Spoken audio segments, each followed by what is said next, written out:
Cette vidéo est une présentation de La Revanche, la boutique officielle des Deux Pions.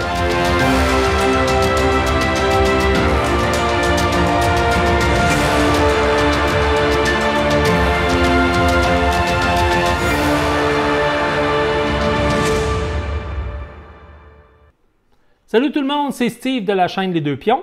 Me voilà aujourd'hui pour vous faire un petit en vrac. Je vais vous parler de certains jeux que j'ai joués dans le dernier mois.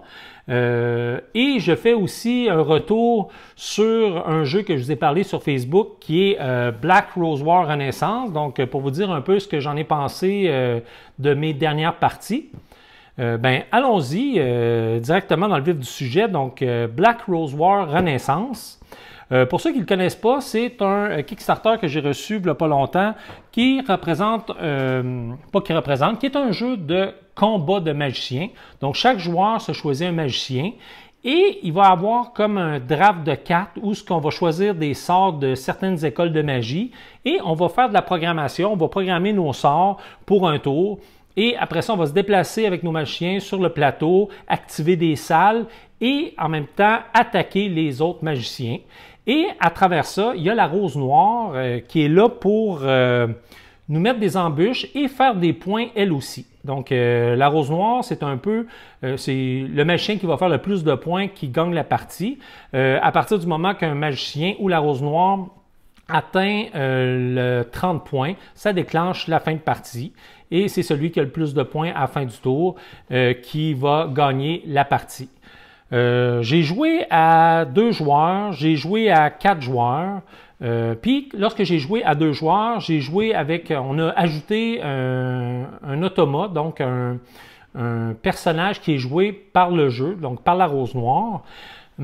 Ça n'a pas été satisfaisant. Je dirais qu'en jouant, j'ai trouvé que l'automa changeait énormément le jeu. Et j'avais le goût d'un peu plus de confrontation avec les autres joueurs. Là, on focusait un peu plus contre le personnage de la Rose. Et lorsqu'il y a un personnage qui est joué par la Rose Noire, elle met énormément de cubes sur le jeu parce que lorsqu'on joue à la Rose Noire, on va mettre des cubes de notre couleur et il va y avoir un petit principe de majorité. Lorsqu'une salle, on a complété tous les cubes dans une salle, celui qui a le plus de cubes va faire plus de points. Et l'automa, dans le fond, la Rose Noire a mis énormément de cubes sur le jeu. J'ai trouvé qu'elle a pris énormément de place qui m'a donné un petit coup amer. J'ai joué ma première partie, puis je dois dire que j'avais été un peu déçu. Et je m'étais dit, je vais rejouer, mais je ne mettrai pas de personnage joué par le jeu. Donc, on a rejoué une partie à 4 joueurs. Et ça a été totalement autre chose. Je dirais que ça a été beaucoup plus agréable. Ça a été une belle partie. J'avais peur que ça soit long, quand même 4 joueurs, et la partie a duré environ 2h30, qui est pour ce genre de jeu-là que j'ai trouvé pas si pire que ça. Et quand on a terminé notre partie, on était encore sous notre fin, c'était pas enfin, là, il fallait que ça finisse, là, ça commence à être long. Non, on commençait à avoir des sorts de plus en plus puissants. Et on avait le goût de continuer. Et c'est la Rose Noire qui a fait le 30 points, qui a gagné la partie. Je dirais qu'on n'était même pas proche de battre la Rose Noire. Mais même si elle nous a battus, nous autres, on s'est dit que c'est comme un déclenchement de fin de partie. Et si on veut, on pourrait dire qu'on enlève la Rose Noire et on détermine le magicien qui a fait le plus de points lorsque la Rose a déclenché la fin de partie. Mais pour notre partie, si on considère la Rose Noire, c'est elle qui a gagné. Mais sinon, ça a fait un combat très épique. Je dirais que ça a été bien intéressant. C'était impressionnant parce qu'il y a beaucoup de figurines dans le jeu. Lorsqu'on place sur le jeu une grosse figurine, c'est toujours intimidant.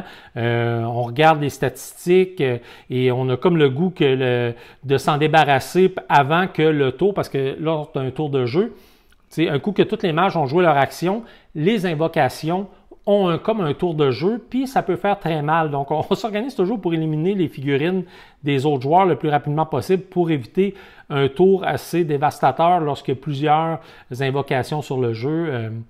Je dirais que j'ai bien aimé le jeu. Petit point négatif, moi je dirais c'est la mise en place et le rangement par la suite. Donc de sortir, on avait joué avec toutes les stretch goals, donc on avait plusieurs nouvelles écoles à part ceux de la boîte de base, de sortir toutes les figurines. La mise en place est longue. Un coup qu'on joue, il y a certaines longueurs. C'est sûr que lorsque on pige parce qu'il y a une phase où on pige tous des sorts au hasard dans les écoles de magie, et par la suite, on doit choisir les sorts qu'on veut parmi ceux qu'on a pigés, et on en remet en dessous de la pile et on les garde. Fait que là, il faut lire, puis chaque carte a comme 2 sorts, elle est comme réversible. Donc, ça fait beaucoup de sorts à lire. Donc, c'est une phase qui est un peu longue. Mais l'avantage, je dirais, c'est qu'on la fait tous en même temps, cette phase-là. Donc, tout le monde pige ses cartes, fait que tout le monde lit un peu leurs choses et choisit leur sort pour faire notre programmation. Et je dirais que ça a une longueur, mais qui ne paraît pas parce qu'on la fait tous en même temps, puis on a tous besoin de prendre notre temps pour un peu choisir nos sorts. Après ça, un coup qu'on a tous programmé nos sorts, lorsqu'on joue, ça va quand même assez rapidement. On se déplace, on fait tous une action par tour. Donc, on ne fait pas toutes nos actions. Donc, on en fait une. Soit je me déplace, soit je joue un sort, soit je joue une invocation, j'active une salle. Donc, chaque joueur joue une action comme ça, puis on tourne de même jusqu'à temps que tout le monde passe, et là, qui va faire la fin du round. Donc, un coup qu'on est rendu à ces phases-là, ça se joue bien, ça se joue vite. Je dirais que j'ai bien aimé ma partie, donc j'ai bien hâte d'y rejouer.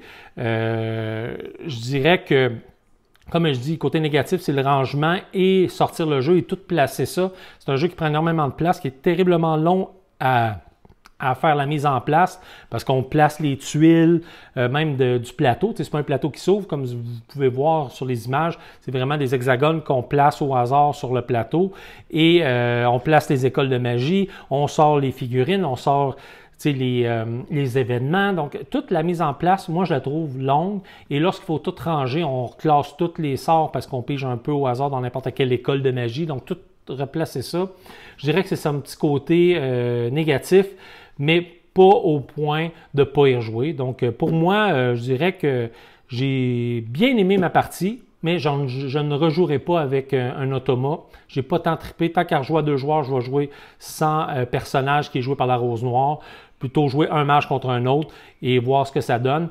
Et 3 joueurs, je ne l'ai pas essayé, mais je pense que ça devrait être très, très bon aussi. Moi, je dirais que 3-4 joueurs, c'est le best pour la Black Rose War Renaissance. Donc, pour moi, très bon jeu. J'ai bien aimé. Donc, au point de le recommander, mais attendez-vous à un gros jeu, grosse mise en place. Mais quand même, les règles, pas tant compliquées. Je dirais que la complexité va aller plus dans les sorts, les cartes qu'on pige. Après ça, toute l'iconographie, puis quelque chose qu'il ne faut pas oublier, puis des fois qu'on cherche, c'est que certaines règles ne sont pas dans le livre de règles. Et des fois, tu te mets à chercher. Si c'est dans une école, c'est qu'il y a une carte qui représente l'école de magie et souvent la règle particulière est en arrière de cette carte-là. Donc, il ne faut juste pas oublier cette petite chose-là qui permet d'aller rechercher l'information vraiment qu'on a besoin. Donc, on reprend la carte, on relit la règle pour nous expliquer une règle qui ne se retrouve pas justement dans le livre, mais bien dans la carte qui est spécifique à l'école de magie. Donc, Black Rose War, bien aimé, très bon jeu. Autre jeu que j'ai essayé, Evil Corp, jeu où on joue un méchant et où on fait peur à des villageois. J'ai joué justement avec Jeff et bien aimé ma partie. Sérieusement, on a joué, moi j'ai joué exclusivement à 2 joueurs et à 2 joueurs, il se joue super bien. J'ai été agréablement surpris. J'ai bien aimé toutes les différentes créatures qui ont toutes des habiletés particulières qu'on peut acheter pour mettre dans notre bague. Fait qu'il y a un principe de back building où on pige une créature et là, on a comme 2 plateaux et on va s'attaquer à un ou l'autre plateau. Et il y a vraiment eu une bonne tension. Chaque côté, on regardait nos affaires, puis là, on trouvait qu'il était bien installé d'un bord, moins bien installé de l'autre. Fait qu'on essayait un petit push d'un bord. Et je dirais que la partie s'est terminée sur le dernier round où j'ai essayé un gros push d'un bord, où j'ai mis plein de créatures, mais il était capable, avec certaines habiletés, de pouvoir aller chercher l'autre côté, tout ce qu'il fallait pour terminer la partie. Et vraiment, j'ai bien aimé ma partie. On m'a dit qu'à 3 joueurs, c'était plus ardu et si vraiment 2 personnes se mettaient contre un joueur, ça pouvait être difficile. Donc, c'est un peu le côté négatif au niveau de ce jeu-là, c'est à 3 joueurs. J'ai pas essayé à 4 joueurs encore et certains disent qu'à 4 joueurs, ben là, on joue 2 contre 2 et il semblerait que c'est très, très bon aussi. Donc, ça va me rester. Je pourrais vous revenir par la suite au niveau de Evil Corp à 4 joueurs. Mais moi, à 2 joueurs, beaucoup aimé. Côté artistique, les dessins sont super beaux, super intéressants. Ça me fait penser un peu à des dessins à la... laissez-moi réfléchir, comment ça s'appelait? Ça me fait penser un peu aux dessins de Dice Forge, un peu très créature cartoonish, là, vraiment beau dessin. Donc pour moi, bien aimé Evil Corp, belle petite découverte que j'ai bien appréciée. Donc, je vous le recommande de l'essayer. Donc, Evil Corp, bon petit jeu de backbuilding avec un principe là, pas de contrôle de territoire, mais un peu d'essayer de faire fuir des paysans de leur ville, donc avec un petit personnage qui se déplace, et vraiment beaucoup aimé. L'autre jeu que j'aimerais vous parler, c'est Transmission.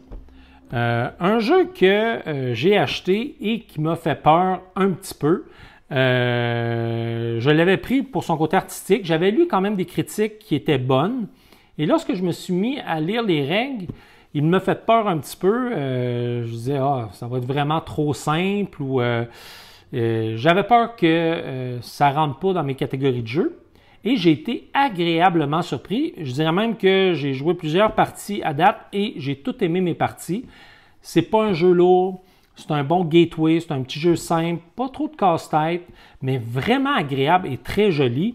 Principe du jeu, on a un plateau avec 4 robots et avec nos cartes, on va déplacer un robot et on va activer l'endroit où il tombe. Donc, on va activer la tuile où il tombe et selon où ce qu'on tombe, on va acheter soit des pipelines, là, des genres de petits tuyaux qu'on veut connecter puis on va essayer de faire le chemin le plus long possible. On peut acheter des objets pour faire des set collections, des collections j'ai juste l'anglicisme, je pense que vous me comprenez, des collections d'ensemble.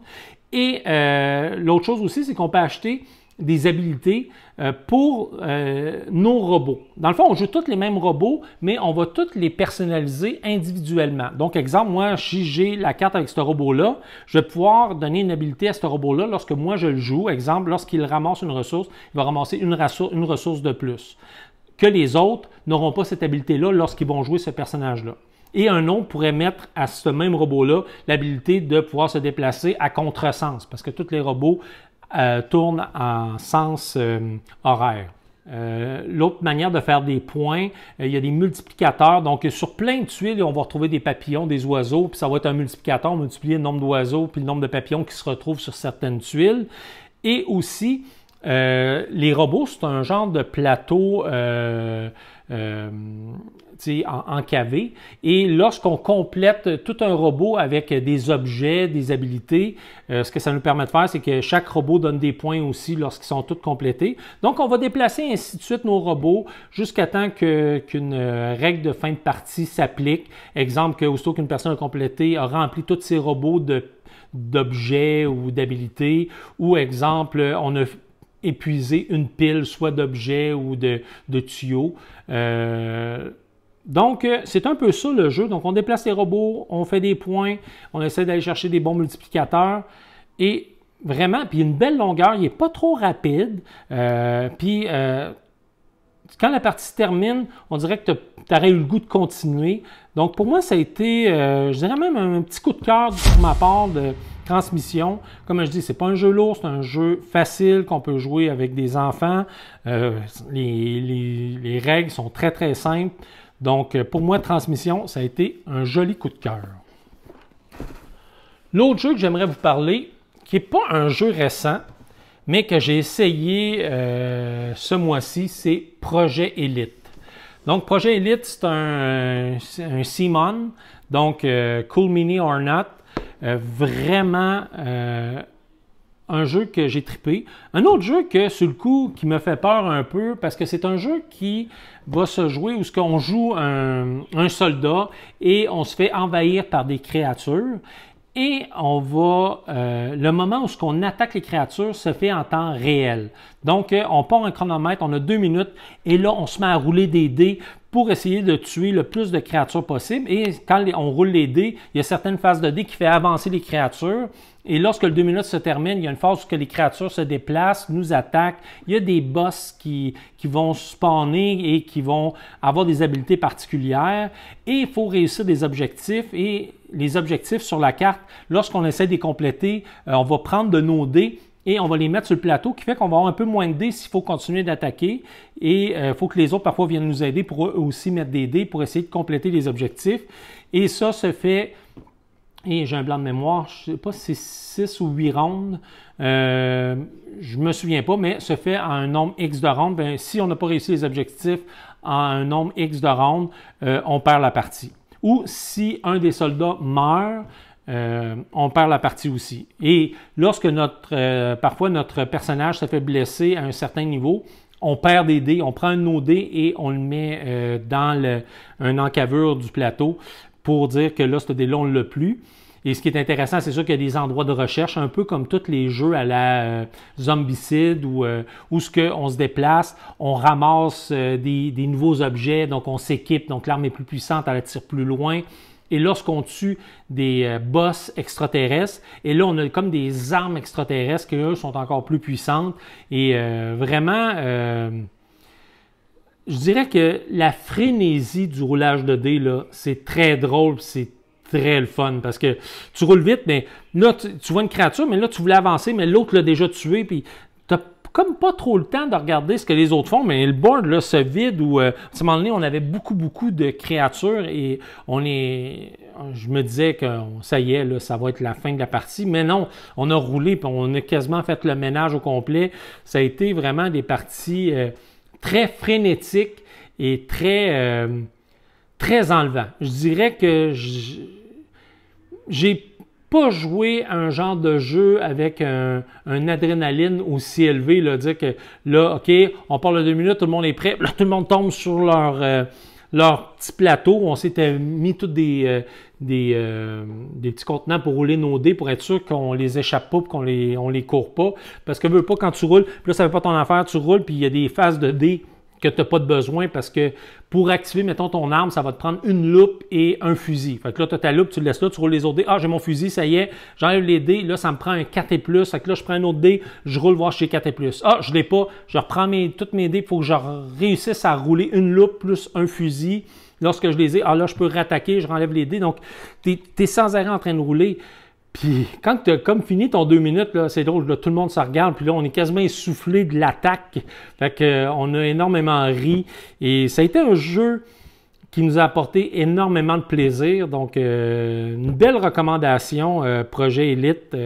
Vraiment, côté qualité, encore des belles figurines. Toutes les créatures, les boss, sont toutes différents. Fait que c'est des cartes, des fois, tu piges au hasard s'il y a un boss ou pas. Des fois, il n'y a pas d'action. Puis, il y a aussi des événements à chaque ronde. Et tu peux augmenter ton niveau de difficulté, donc plus de spawn qui arrivent. Donc, il y a plus de créatures qui vont arriver sur le jeu. Ou, justement, tu tournes 2 cartes pour voir s'il y a un boss qui apparaît. Fait que quand tu en tournes juste une, les chances sont moins, mais quand tu te mets à en tourner 2, tu peux tourner 2 cartes de boss, fait qu'il en arrive 2. Et vraiment, Projet Élite, jeu fort intéressant, où j'ai vraiment été essoufflé à la fin de ma partie. Ça a été vraiment une belle petite découverte, ça aussi, Projet Élite. Donc, voilà les jeux que je voulais vous parler. Donc, Renaissance, je dirais en résumé, bien aimé, mise en place un peu longue, mais par contre, combat de magicien vraiment épique. Les sorts aussi, pour revenir à Renaissance, j'ai bien aimé aussi la diversité des écoles de magie. Il y en avait énormément. Et tout avec une bonne pile de cartes. Fait que la rejouabilité de ce jeu-là est infinie. On se rend compte que quand on se concentre sur une école de magie, l'école est en synergie avec elle-même. Hein? Donc, si tu pousses sur une même école de magie, tu risques d'avoir un peu plus de combos, un peu plus de synergie à travers tes cartes. Donc, rejouabilité très, très bonne. Les figurines sont super belles. Donc, tu as le goût d'avoir des gros sorts, puis d'avoir des figurines hot, là, puis de la mettre sur le jeu. Puis là, elle est imposante. C'est un jeu très satisfaisant, je trouve, Black Rose War Renaissance. Evil Corp, jeu qui joue bien, aussi une belle rejouabilité parce que toutes les créatures sont toutes différentes. Toutes les tuiles, moi je pensais qu'ils se répéteraient un peu. Non, sont tous différentes. Et tu peux activer les habiletés de certains boss, certains démons. Puis vraiment, le plateau, le matériel, vraiment beau. Evil Corp aussi, là, toutes les tuiles que tu piges, tu places tes monstres. Et là, tu essaies de faire avancer le petit personnage d'un bord ou de l'autre qui fuit la ville d'un bord ou de l'autre selon quel méchant est le plus agressif. Après ça, puis aussi, là, tu veux racheter une nouvelle tuile pour mettre dans ton bac avec un petit principe back building très, très bon. Transmission, très bon jeu d'introduction. Le matériel, dans tout, je trouve que le côté artistique, le côté look du jeu, transmission, très, très beau. Et surprenamment dans sa simplicité, parce que oui, c'est un jeu qui est quand même simple, mais il y a certains robots que tu ne veux pas l'avancer pour pas que l'autre aille chercher certaines choses. Donc, la stratégie, elle est subtile, mais elle est là. Puis c'est ça que j'ai eu peur quand je l'ai acheté, qu'il n'y ait pas, puis que j'ai fini par voir apparaître lorsque j'ai joué quelques parties. Non, j'ai aimé ça, puis de placer tes tuiles, de faire le petit tuyau, le petit pipeline, puis toutes les coller. Puis ça aussi, c'est super beau. Puis ton set collection, puis tous les morceaux de set collection, tu les mets dans tes robots. Fait que ça prend de la place d'habilité que tu ne pourras pas mettre à ton robot. Mais par contre, ça remplit vite ton robot pour pouvoir le compléter puis faire des points aussi. Donc, il y a vraiment une grosse... Il y a plusieurs manières de faire des points dans Transmission que j'ai bien apprécié. Projet Elite, un jeu d'adrénaline que j'ai pas vu dans d'autres jeux, là. Puis le temps réel, moi, ça me fait pas triper, là, mais Projet Elite, la frénésie du roulage de dés, je pensais pas que je triperais tant que ça, mais une fois que j'y ai joué, j'ai bien aimé ça. Donc, voilà ce que j'ai pensé de ces 4 jeux. Laissez-nous des pouces en l'air si vous avez apprécié la vidéo. N'oubliez pas de vous abonner et d'aller voir nos chaînes Facebook, Instagram. Donc, gênez-vous pas et laissez-moi des commentaires si vous avez essayé certains de ces jeux et ce que vous en avez pensé. Sur ça, ciao!